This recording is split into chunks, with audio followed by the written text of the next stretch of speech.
नमस्कार, मैं हूं आपके साथ आस्था कौशिक और आप देख रहे हैं महाबहस। करेंगे शुरुआत, लेकिन सबसे पहले वक्त है आज के पॉलिटिकल पंच का।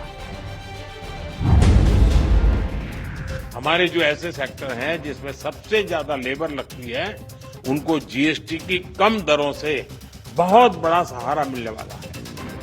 टेक्सटाइल हो, हैंडीक्राफ्ट हो, लेदर हो, इसमें काम करने वाले साथी, इस बिजनेस से जुड़े साथियों को बड़ी मदद मिली।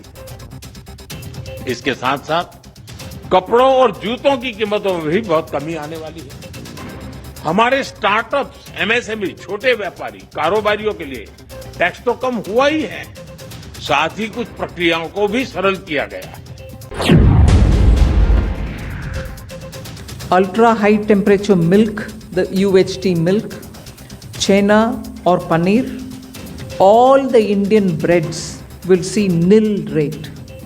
So roti किसी के ऊपर भी, चपाती और रोटी और पराठा और whatever it is, they all come to nil.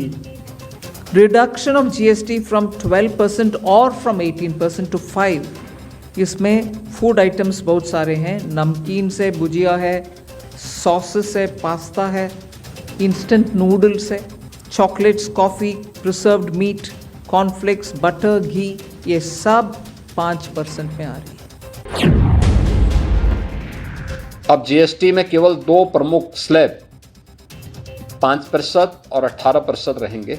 अधिकांश आवश्यक वस्तुएं 5% स्लैब में रखी गई हैं, जबकि विलासिता की वस्तुओं पर, जिनकी संख्या बहुत थोड़ी सी होगी, वह 40% तक के कर दायरे में उन्हें रखा गया है।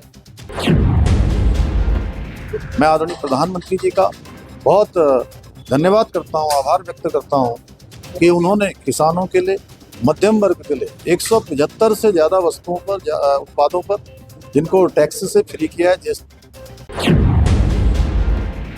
माननीय प्रधानमंत्री को धन्यवाद दूंगा और वित्त मंत्री को भी, जो उनकी सोच रही है कि जन कल्याण, गरीब कल्याण, किसानों का कल्याण, देश का विकास हो। ऐसे में उनके कल्याण के लिए जो गरीब कल्याण से संबंधित दवाई है, खाना है, ये सब पर जीएसटी खत्म कर दिया है और चीज़ों पर भी बहुत कम कर दिया है।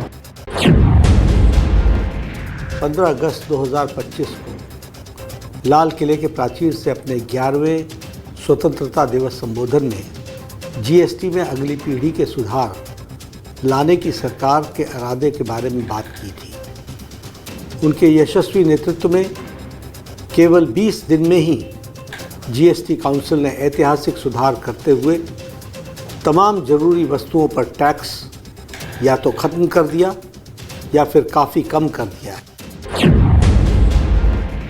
देश थोड़ा खतरनाक है, कई लोगों को मिर्ची लगे, पर लगे, हमको टेंशन नहीं। मंदिरों में, मस्जिदों में, गिरजाघरों में राष्ट्रीय गान बजाया। जीएसटी सुधार 2.0 के साथ ही मोदी सरकार ने देश के लोगों को दिवाली का गिफ्ट दिया है। जीएसटी रिफॉर्म में आम आदमी, मध्यम वर्ग, किसानों और छोटे व्यापारियों के लिए न सिर्फ टैक्स का बोझ कम होगा, बल्कि राशन से लेकर पढ़ाई, खेती और इलाज भी सस्ता होगा। पीएम मोदी ने इसे ऐतिहासिक कदम बताया, तो वहीं सीएम योगी ने कहा कि प्रधानमंत्री जो कहते हैं वो कर दिखाते हैं। उधर विपक्ष ने इसे यू टर्न करार देते हुए तीखा तंज भी किया है। इस पूरे माहौल के बीच सवाल ये कि सस्ता राशन, पढ़ाई, खेती, इलाज, किस किस को ऐतराज, और मोदी सरकार का जीएसटी गिफ्ट विपक्ष को क्यों चिढ़, इसी पर आज की महाबहस करेंगे। और पैनल जो हमारे साथ जुड़ रहा है उससे आपका इंट्रोडक्शन करा देते हैं। हमारे साथ शरद त्रिवेदी जी हैं, बीजेपी प्रवक्ता, हमारे साथ कपिल श्रीवास्तव जी हैं, सपा प्रवक्ता, प्रियंका गुप्ता जी हमें ज्वाइन कर चुकी हैं, कांग्रेस की स्पोक्सपर्सन, मनिंद्र तिवारी जी हमारे साथ हैं, टैक्स एक्सपर्ट, इसके अलावा मनीष मिश्रा जी हैं, इकोनॉमिस्ट। आप सभी मेहमानों का बहुत बहुत स्वागत है। विस्तार से चर्चा की हम शुरुआत करें, लेकिन उससे पहले महाबहस के सवालों पर एक नजर डाल लेते हैं।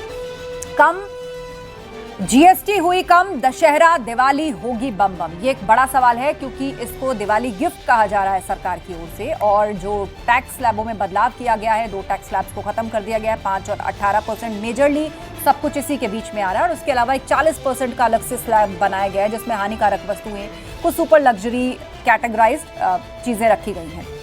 सस्ता राशन, पढ़ाई, खेती, इलाज, किस किस को ऐतराज। सरकार दावा कर रही है कि इस नेक्स्ट जनरेशन टैक्स रिफॉर्म से अब राशन सस्ता होगा, खाने पीने। लेकिन विपक्ष के भी अपने सवाल हैं। मोदी का जीएसटी गिफ्ट विपक्ष को क्यों चिढ़, इसी पर करते हैं चर्चा की शुरुआत। और सबसे पहले इस पर कमेंट के लिए कपीश श्रीवास्तव जी और फिर प्रियंका जी। शुरुआत कपीश जी आप ही से कर रहे हैं। सरकार इसको कह रही है दिवाली गिफ्ट, नवरात्रे आ रहे हैं, दिवाली आ रही है और ज्यादातर चीजें जो है वो सस्ती होंगी, रोजमर्रा की खाने पीने की चीजों से लेकर पढ़ाई, खेती और स्टार्टअप से जुड़े हुए जो एमएसएमईज हैं या फिर जो कामगार वर्ग है, मतलब मध्यम वर्ग और निम्न मध्यम वर्ग को खास तौर पर ध्यान में रखकर इन स्लैब्स को बदला गया है। देखिए आस्था जी, इसमें कहीं दो राय नहीं है कि जीएसटी इतना टफ तरीके से लेकर के आया गया था और 56 बार से भी ज्यादा प्रधानमंत्री जी की टीम ने इस पे यू टर्न लिया है। और उसके बाद भी अभी आप कह दें कि जीएसटी में परफेक्ट तरीके से सरकार मूव कर रही है, तो ये बिल्कुल नहीं है। मैं उसके पीछे कारण आपको देना चाहता हूं। देखिए, हम लोग पहले ही से कहते रहे हैं कि कम से कम राशन के ऊपर, जो गरीब लोगों के जरूरतमंद से जुड़ी हुई चीजें, उनके ऊपर इतने हैवी टैक्सेशन नहीं होने चाहिए और इतने स्लैब्स नहीं होने चाहिए। क्योंकि जो वकील हैं और जो हमारे सीए हैं, वो भी ठीक से जीएसटी के स्लैब्स को कंट्रोल कर पाने में बड़ा अक्षम अपने आप को कहते थे। और तमाम बार हम लोगों से जब मुलाकात होती है, क्योंकि मैं भी एक एडवोकेट हूं, तमाम ऐसे लोगों से मिलता रहता हूं जो इसकी प्रैक्टिस करते हैं, वो बार बार इस बात को कहते हैं कि हम चिट्ठियां हमने तमाम लिखी, हम लोगों ने भी चिट्ठियां लिखी हैं सरकार को, और विपक्ष का भारी भरकम दबाव भी था, लेकिन तब तक तो इन्होंने पॉकेट जो है पूरी तरीके से जनता का लूट लिया। तो 10 साल तो आपने सीधा लूट लिया, कैसे? उसकी जवाबदेही कौन देगा? आखिर जब आप ये काम पहले भी कर सकते थे, आपने इतनी लूट की छूट करने के बाद क्यों किया? और दूसरी बात, आज आप मुझे बताइए, आज भी पेट्रोल और पेट्रोलियम प्रोडक्ट पे आपने 18% क्यों रखा है?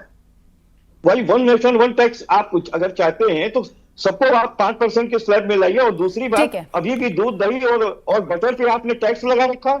ये हास्यास्पद आपको नहीं लगता? नहीं, लेकिन उस पर एक सेकंड कपीश जी, ये जो दूध वाली बात है, उसमें टेट्रा पैक का जिक्र है, क्योंकि उसमें बताया गया है कि बहुत हाईएस्ट बॉइलिंग पॉइंट और इस तरह उसको डिस्क्राइब किया गया है, वो ज्यादा टेट्रा पैक होते हैं। इसका अर्थ ये नहीं है कि जो आम दूध है या जो लोग अपने घरों में ले रहे हैं वो महंगा हो जाएगा या उस पर कोई छूट नहीं मिलेगी। आस्था जी, ये टैक्स लेने का एक तरीका है जिसको सल्कोनिया टच दे देते हैं।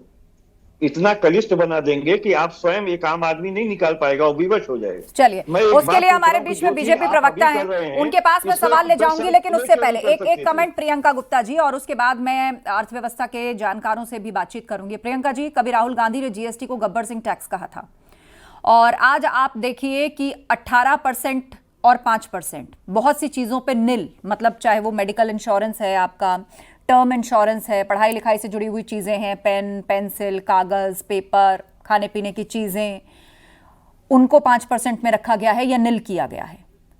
और सरकार इसको एक दिवाली का बड़ा तोहफा और उसे नेक्स्ट जनरेशन जीएसटी रिफॉर्म कह रही है। देखिए आशा जी, मैं तो पहले कहूंगी कि पहले तो खून चूस लो और फिर उसके बाद कहो कि थोड़ा सा हम छूटते रहते हैं आपके खून चूसने में। तो ये वाला काम कर रही है भारतीय जनता पार्टी। अरे भाई, आर्थिक सुधार के लिए जब आपको करना था तो आपको पहले किसी ने रोका था? जब पूरे देश का 9 साल तक खून चूस लिया, उसके बाद आप कह रहे हैं कि नहीं अब आपको रिलीफ देंगे क्योंकि बहुत खून चूस लिया, बचा ही नहीं आपकी बॉडी में।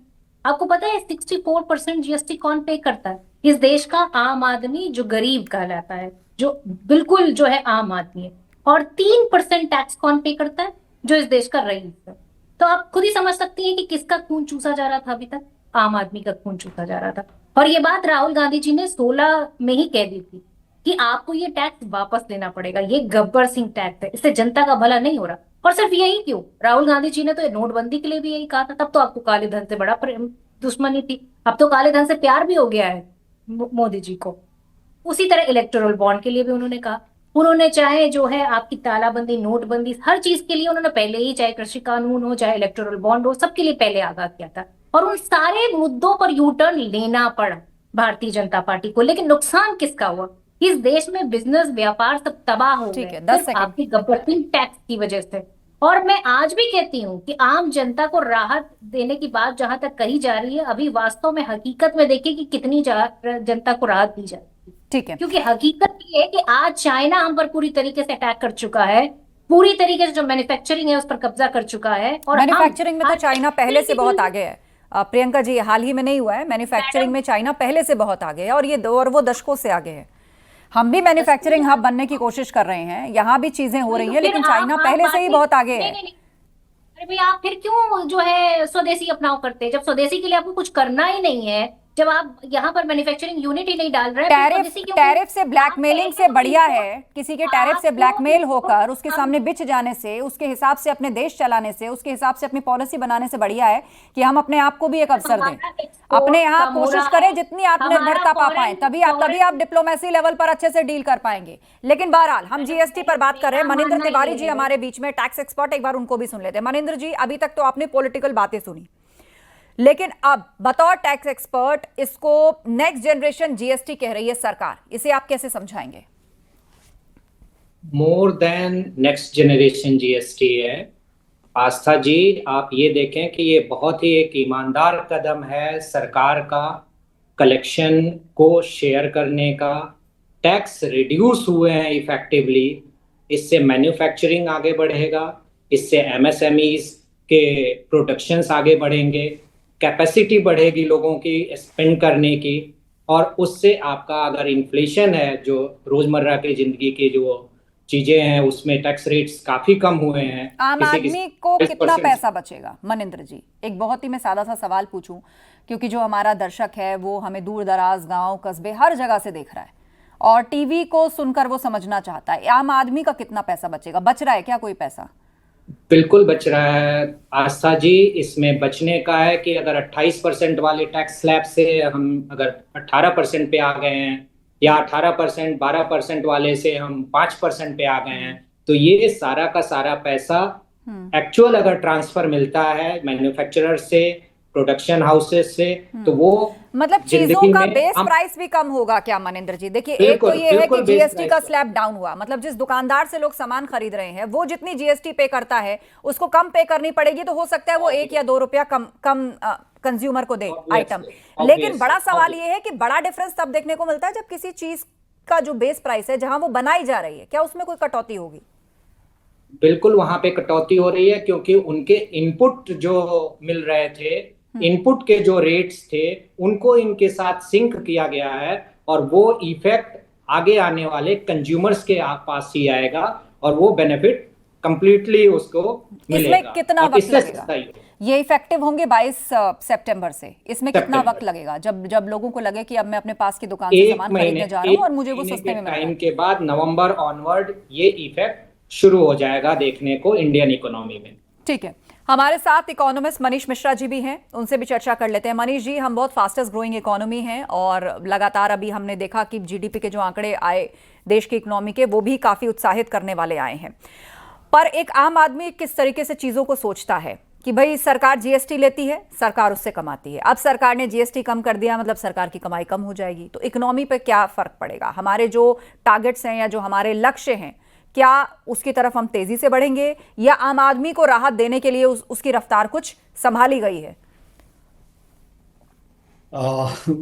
ये जो जीएसटी से अगर एक बार आप देखेंगे तो डेफिनेटली सरकार को तो घाटा हो गई, जो एक एस्टीमेट भी बताया गया कि ठीक है। 40 से 50 हजार करोड़ का घाटा ओवरऑल टैक्स कलेक्शन में होगा सरकार को। परंतु ये हो सकता है कि एक बार के लिए जो आंकड़ों में दिखेगा घाटा, बट जब ये जो सामान है, चाहे जो भी, जो अगर देखोगे आप तो ज़्यादा से ज़्यादा जो इसेंशियल चीज़ें हैं उनको फ्री करा गया है या 5% लाया गया है, और जो मॉडरेट चीज़ें हैं उनको 18% पे लाया गया है, और जो एक लग्जरी वाली चीज़ें हैं उनको 40% पे ले गया है। तो इससे क्या होगा कि जो कंजम्पशन है वो कंजम्पशन बहुत ज़्यादा बढ़ेगी, और जो 40% वाले आइटम जो जिस तरह से जो लग्जरी वाले आइटम है उसको तो लोगों को लेना ही लेना है, वहाँ तो कम होने का सवाल पैदा नहीं होता है, वो तो उसका टैक्स कलेक्शन आना ही आना है। अब रही बात जो इसेंशियल की और जो अपनी नॉन इसेंशियल या मॉडरेट चीज़ों की, उनकी कंजम्पशन बढ़ेगी चूंकि जीएसटी का रेट कम हुआ है। अब लोग, मतलब अगर आप देखेंगे, अंदाजा अगर लगाएंगे ओवरऑल में, तो मेरे हिसाब से हर हाउस होल्ड को 3 से 4 हजार रुपये महीने का तो मिनिमम फायदा मेरे हिसाब से होना ही चाहिए। अगर ओवरऑल अगर एक जो एक मध्यम वर्गीय परिवार की आप बात कर रहे हैं?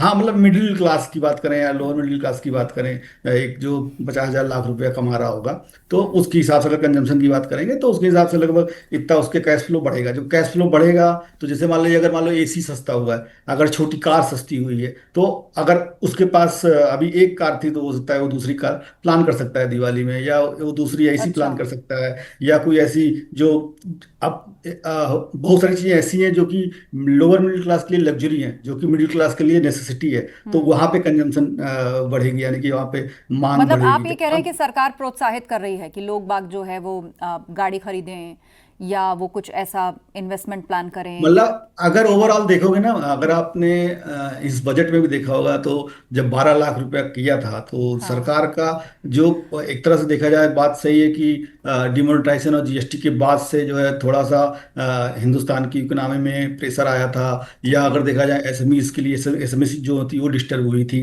और आम आदमी को थोड़ा सा फर्क पड़ा था उससे बिजनेस पे या बाकी सब चीजों पे, तो बिल्कुल, वो जो वो मध्यम लिक्विडिटी, छोटा व्यापारी था। हाँ जो लिक्विडिटी थी वो भारत सरकार का यही एफर्ट है कि लिक्विडिटी को मार्केट में लाना है, जो कि ठीक है। उसने 12 लाख का जो टैक्स और क्रेडिट बढ़ाया इसीलिए उसको मुझे किया। लग रहा है कि इसमें और नेक्स्ट जनरेशन टर्म भी जोड़ा गया होगा, यस क्योंकि यस यस, इसका हाँ असर यस, आते आते या जो मध्यम वर्गीय हाँ है या जो एमएसएमई है वो ग्रो होते होते मुझे लगता है कि एक जनरेशनल जो मजबूती आएगी या जो जनरेशनल अगर फायदा आप होगा। आजकल देखेंगे ना, तो जो जेनजी बोलेंगे या जो नेक्स्ट जनरेशन या जो जी। आज की जो जनरेशन है, वो हाँ, ज्यादा सेविंग में विश्वास कम रखती है, और एक्सपेंडिचर में बहुत अपने कम मतलब रखती है। एक्सपेंड करने में ज्यादा करती है, हाँ। तो सारा पैसा खर्चा ही करती है। तो सरकार वही चाहती है जब खर्चा कर रही है तो और खर्चा हो, जिससे कि अपना जो एसएमईज का जो अच्छा। ट्रेडिंग जो ट्रेडिंग कर रहा है या जो हम्म। मैन्युफैक्चरिंग कर रहा है, वहां पे जो है फायदा हो, या अच्छा, अगर एक एक गाड़ियां और मेरा बिके तो। छोटा सा सवाल है, क्योंकि इसमें एग्रीकल्चर भी आया है, उस पर भी जो है वो जीएसटी को कम किया गया है। जैसे आपके ट्रैक्टर टायर के पार्ट्स हैं, बहुत सारे biopesticides, micro nutrients, irrigation system के ड्रिप, बहुत सारी ऐसी चीज़ें हैं, उनको भी 12% से 5% में लाया गया है। तो क्या इसका फ़ायदा आम किसान को होगा, या इसका फ़ायदा उस किसान को होगा या कंज्यूमर को होगा या दुकानदार को होगा जहां से लोग खरीदते हैं? मतलब ये जो एक खाने पीने की चेन होती है ना, किसान ने उसको उगाया, दुकान तक आया, दुकानदार ने अपना जीएसटी भरा, फिर हम और आप उससे खरीदने गए। हमें हो सकता है सस्ता पड़ गया हो, दुकानदार को हो सकता है कम जीएसटी लगाओ। कहीं ऐसा तो नहीं है इसमें किसान का कोई नुकसान है? नहीं, अगर ओवरऑल में देखेंगे ना, तो जो ये जो मिडिल क्लास वाली जो चीजें हैं, यानी कि जो शहरी अर्बन में जो सामान है, इसमें हो सकता है एक बार के लिए कि जो ट्रेडर है या जो बीच का जो मिडिल मैन है, जो बिजनेसमैन है, वो ठीक हो है। सकता है जीएसटी टोटल ओवरऑल ना पास करे। बट जो रूरल इकोनॉमी है, जो एग्रीकल्चर की बात करें, या जो कि अगर रियल भारत की बात करें, तो वहाँ पे पूरा पास होगा। पास होने इसलिए पास होगा, उसका कारण ये है कि वहाँ पे कंजम्पशन ज्यादा है। अगर हमारी देखा जाए तो 60-70% पॉपुलेशन वहां पे रह रही है, अगर तो अगर वहां पे कंजम्पशन बढ़ती है तो ठीक है। उसमें जो कंपनियां या जो बिजनेस भी कर रहे हैं, वो मुझे लगता है सब पास करेंगे जीएसटी को, और वहां पे कंजम्पशन भी बढ़ेगी और उसका फायदा चलिए, इकोनॉमी में और बातों रूरल से इकोनॉमी में काफी देखने को मिलेगा। होपफुल जो है वो परिस्थिति नजर आ रही है, लेकिन शरद जी, विपक्ष के भी अपने ही सवाल हैं।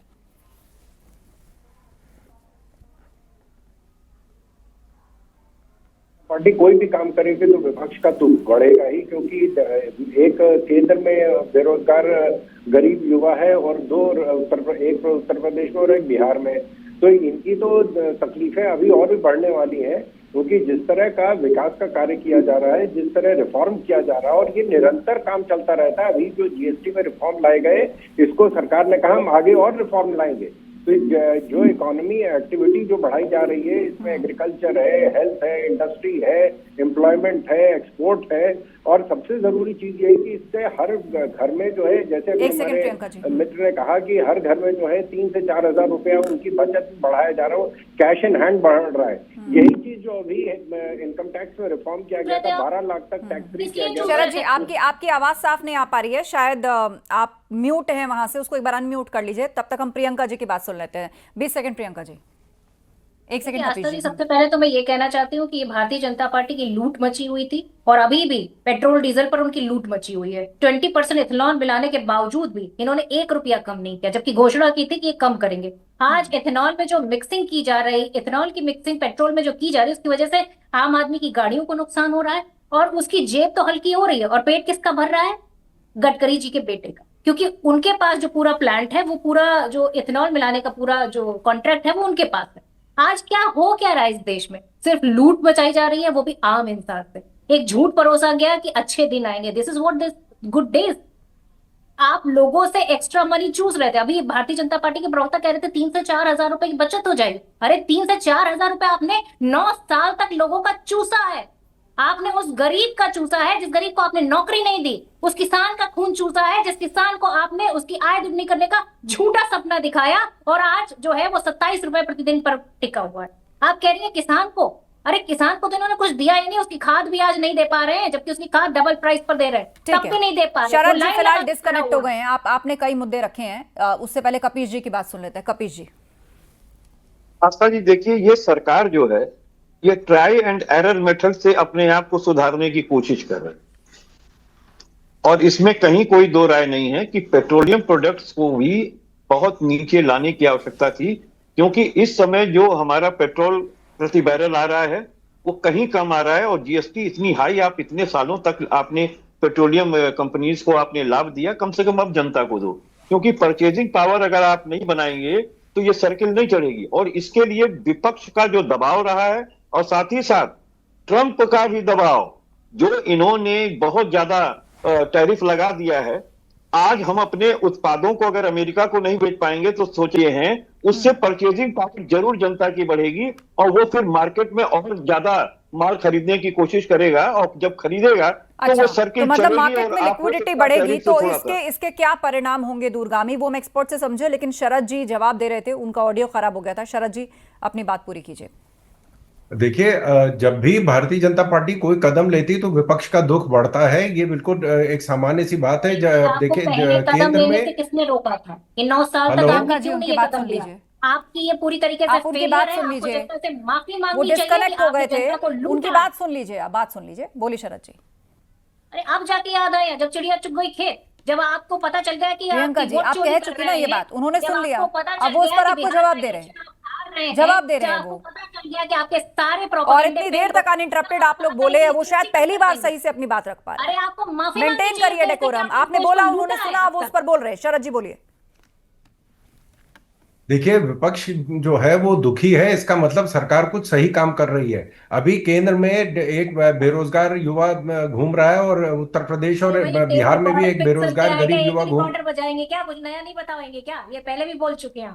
प्रियंका जी उनकी बात सुन लीजिए, पूरी होने दीजिए उनकी बात, आपको फिर समय आप इनसे पूछ लीजिए, अगर ये चाहें कि मैं बोलूं तो मैं बोलूंगा, नहीं तो आप मेरा समय इनको दे दीजिए। नहीं, हमने सबको बुलाया है, और ये मेरा दायित्व है कि सबकी आवाज बराबर जाए, सबको बराबर मौका मिले। पीसीआर शरद जी 40 सेकंड उनकी बात सुनवाई जाए। बोलिए शरद जी।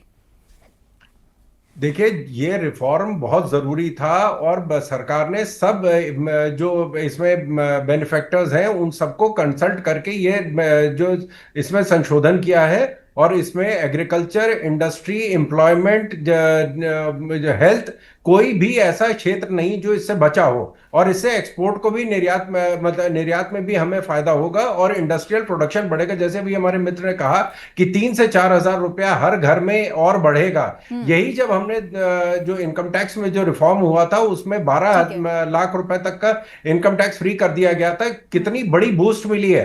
तो इनिशियली इससे हो सकता है कि थोड़ा सा नुकसान हो, लेकिन लंबे स्तर पे और लंबे समय के लिए इसका बहुत बड़ा बूस्ट मिलने वाला है। और सबसे जरूरी चीज ये है कि जो 33 दवाएं हैं जो लाइफ सेविंग मेडिसिन है, उनको इससे बिल्कुल हटा दिया गया है। एग्रीकल्चर में इसकी अनाउंसमेंट बजट के दौरान भी की गई थी, उन सब पे टैक्स कम किया गया है।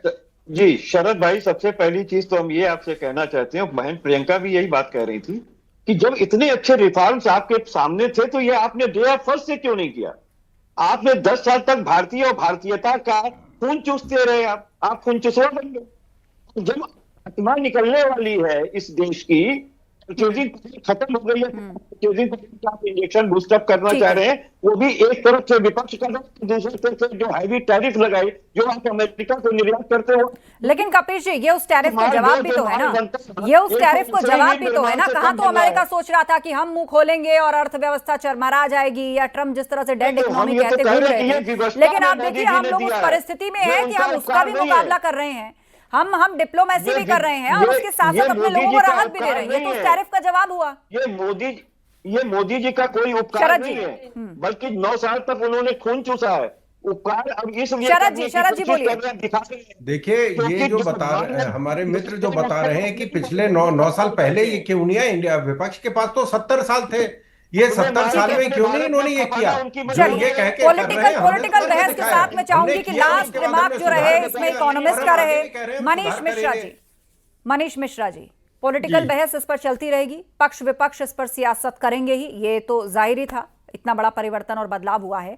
लेकिन ये जो बदलाव हुआ है उसका असर एक आम आदमी कितने वक्त में देख पाएगा और उसके दूरगामी परिणाम अर्थव्यवस्था के लिहाज से क्या होने वाले हैं? क्या हम पर कोई बोझ पड़ेगा या फिर आगे भी रिफॉर्म्स की गुंजाइश बचती है या हमें देखने को मिलेगा? वैसे अगर देखा जाए तो इसका इम्पैक्ट हो सकता है इमीडिएट ना आए, तो ये जैसा कि प्रधानमंत्री जी ने बोला था, और ये दिवाली के आसपास से ही दिखना शुरू होगा मार्केट में अगर देखा जाए तो धरातल मतलब पर। अगर किसी को मेडिकल इंश्योरेंस या टर्म इंश्योरेंस लेना हो तो उसको कब खरीद, कितने दिन रुकना चाहिए? वो तो 22 तारीख के बाद एप्लीकेबल हो जाएगा, तो अच्छा। वो तो इमीडिएट दिख जाएगा। जो ऐसी चीजें हैं जो नील वाली चीजें हैं या जो जिसमें रिमूव कर दिया गया वो तो इमीडिएट पर दिख जाएगा। बट जो और जो पास की दुकानें होती हैं, जनरल स्टोर होते हैं, राशन की दुकानें होती हैं, उसमें दिवाली के आसपास दिखेगा, क्योंकि उसमें जो इनपुट आउटपुट का जो इम्पैक्ट आने वाला है ना, यानी कि जो रॉ मटेरियल खरीदेगा और उसका जो आउटपुट जो होगा, जो पूरी सप्लाई चेन उसको एंड कंज्यूमर तक दिखने में थोड़ा वक्त लगेगा। ठीक है, बहरहाल सरकार इसको ऐतिहासिक कह रही है, इसको नेक्स्ट जनरेशन रिफॉर्म की तरह दिखा रही है, तो दूसरी तरफ विपक्ष के भी अपने सवाल हैं। आप सभी लोगों का धन्यवाद इस चर्चा में शामिल होने के लिए। तो पीएम मोदी ने इसे ऐतिहासिक कदम बताया, तो सीएम योगी ने कहा कि प्रधानमंत्री जो कहते हैं वो कर दिखाते हैं। उधर विपक्ष इसे यू टर्न करार देते हुए तीखा तंज कर रहा है। महाबहस में इतना ही, खबरें जारी हैं, आप बने रहिए हमारे साथ।